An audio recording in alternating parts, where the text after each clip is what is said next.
सास हूँ, तुम्हारी नौकरानी नहीं। पारुल माँ बनने वाली थी। उसका 8वां महीना चल रहा था। इस वजह से वह अपने मायके चली आई थी। धीरे धीरे डिलीवरी का दिन भी नज़दीक आ गया और वह पास के ही एक प्राइवेट हॉस्पिटल में भर्ती हो गई। थोड़ी देर बाद पारुल ने एक सुंदर से बेटे को जन्म दिया। घर में सब बहुत खुश थे। घर आते ही एक छोटी सी पार्टी भी रखी गई थी और सब करीबी रिश्तेदार और मोहल्ले वालों को निमंत्रण दिया गया था।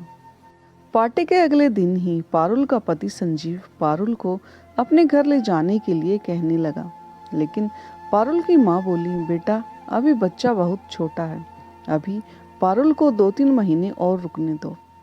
वैसे भी सर्दी का मौसम है, उसके बाद फिर ले जाना।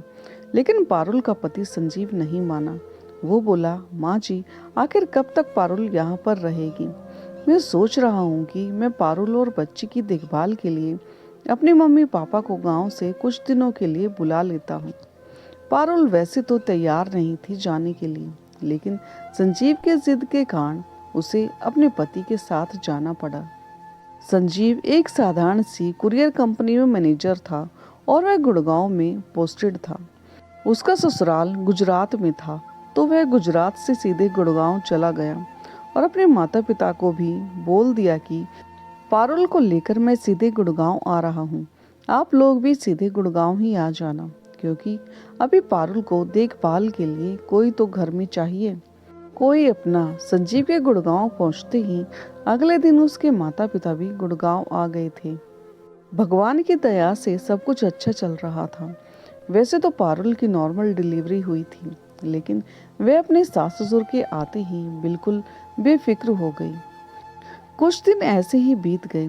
सास ने सोचा कि अभी बच्चा बहुत छोटा है, इसलिए घर का अधिकतर काम वह स्वयं ही कर लिया करती थी। वह सारे काम को बड़ी ही कुशलता के साथ पूरा करती थी, लेकिन अब पारुल धीरे धीरे बहाना बनाने लगी। कभी कहती, माँ जी आज मेरे सर में बहुत दर्द है, और कभी बहाना बनाती, पहले राजू को सुला दूं। इस तरह वो घर का कोई भी काम नहीं करती थी। सारा काम उसने अपनी सास सुमित्रा जी पर छोड़ दिया था। घर का पोछा लगाने से लेकर खाना बनाने तक दिन भर सारे घर का काम सुमित्रा जी ही किया करती थी। लेकिन सुमित्रा जी को इस बात को लेकर बिल्कुल भी परेशानी नहीं होती थी कि वह दिन भर काम करती रहती है, क्योंकि वह तो अपना घर समझकर ही काम करती थी। उन्हें जरा भी एहसास नहीं था कि उन्हें पारुल जानबूझकर काम में उलझाए रखती है, और पारुल दिन भर टीवी देखती रहती और हमेशा शरीर में दर्द का बहाना बनाकर आराम करती रहती थी। और तो और अब संजीव भी बाहर का भी कोई भी काम नहीं करता था। बाहर से सब्जी लाना हो या बाहर का कोई भी काम हो, सारा कुछ उसने अपने बाबूजी पर छोड़ दिया था। दोनों पति पत्नी घर के कामों से बिल्कुल ही बेफिक्र हो गए थे। लेकिन संजीव के पिताजी प्यारेलाल जी जो बिल्कुल भी इस बात पर नाराज नहीं होते थे कि मुझे यह सब कार्य करना पड़ता है, क्योंकि वे तो यह समझते थे कि आखिर हैं तो अपने ही बच्चे।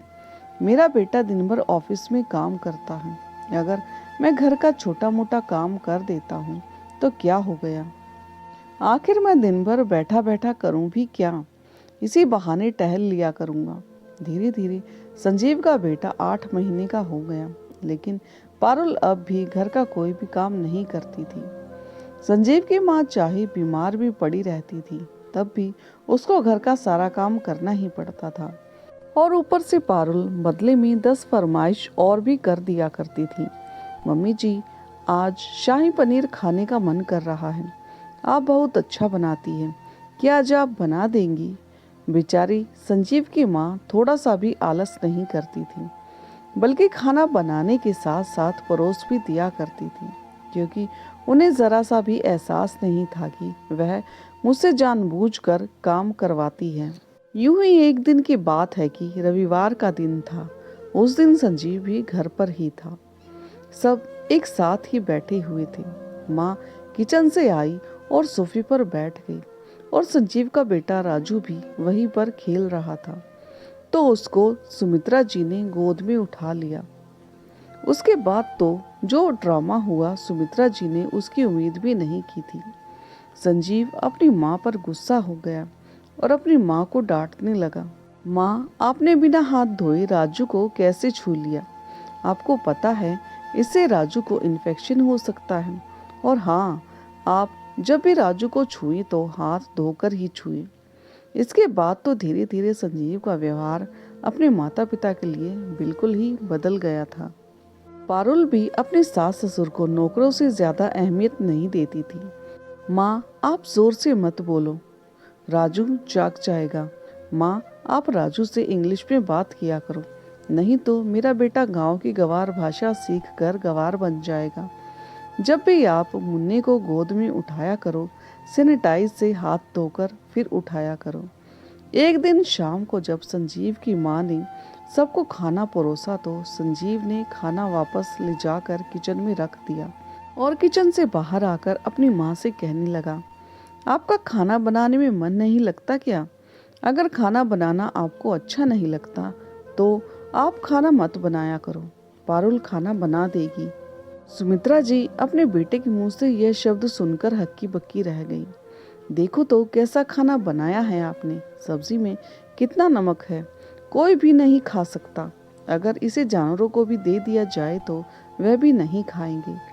बात ऐसी थी कि अब पारुल और संजीव अपने माता पिता को वहां पर रखना नहीं चाहते थे, क्योंकि इनका काम अब खत्म हो गया था। उनका बेटा राजू अब कुछ बड़ा हो गया था। अब पारुल और संजीव को माता पिता बोझ लगने लगे थे।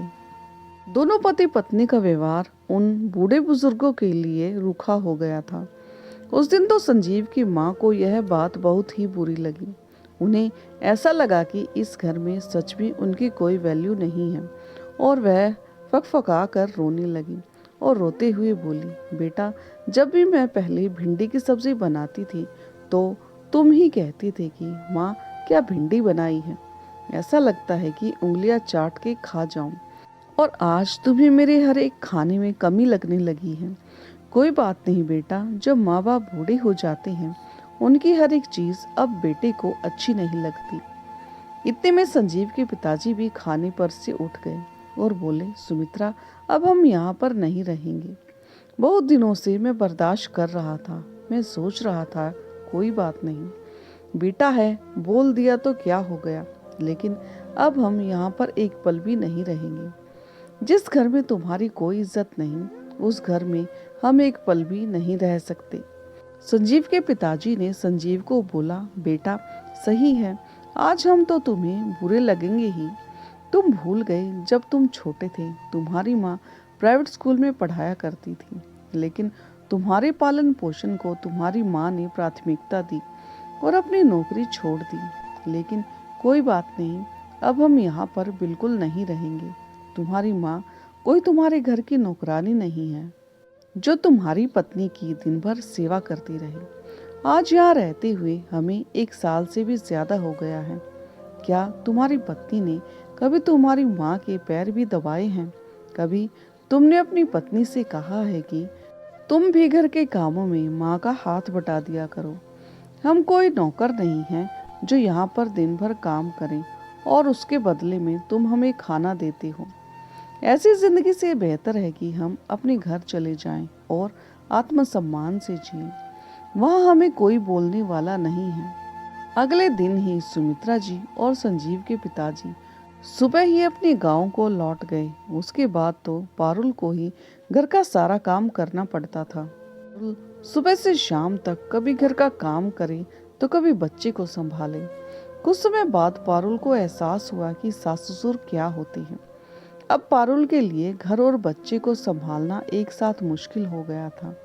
फिर उन्होंने फैसला किया कि क्यों ना घर के कामों के लिए एक बाई रख ली जाए, जिससे बच्चे को भी आराम हो जाएगा और पारुल को भी राजू को संभालने के लिए समय मिल जाएगा। इस तरह घर में एक मेड रख ली गई। रोज सुबह आती और जैसे तैसे घर में पोछा लगा देती और बर्तन धोकर चली जाती। जब पारुल खाना बनाने गई तो देखा कि बर्तन तो ठीक से साफ ही नहीं हुए। अगले दिन जैसे ही वह मेड आई तो पारुल उस पर भड़क उठी और उसे डांटने लगी कि तुम्हें बिल्कुल भी तरीका नहीं है बर्तन धोने का।